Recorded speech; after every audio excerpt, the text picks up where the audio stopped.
New rules governing the openness and transparency of high street banks will come into force across the EU, ending the practices of some to hide costs, impede the defection of customers and block marginalised citizens from holding accounts. The steps, just agreed by MEPs, were welcomed on those very same high streets, but some wanted even more.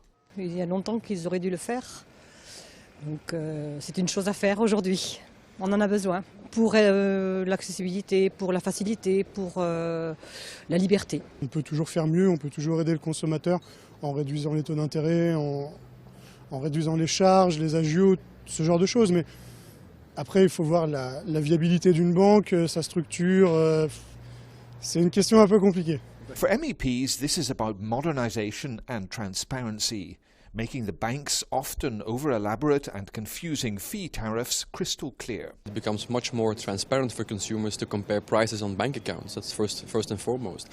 Secondly, we also make it much easier for them to switch their bank account. So it is really extending the consumer rights that we have today, also now to bank accounts. We hope that this directive restores a little bit of the confidence in the banking system. I think that's necessary. The legislation also targets support at around 50 million marginalised citizens, 10% of the EU's population, who for one reason or another can't open accounts. If you are poor, if you are over in debt, if you are jobless, it's difficult to, in many countries to get an account, but you need an account to take part in daily business life. It will also push Europe closer towards the completion of the single market. The banking sector in the European Union is really fragmented, and now I think it's time to create a single market in the banking sector as well, because mobility is increasing. MEPs hope they can start direct negotiations with member states in January and hold a final plenary vote by spring.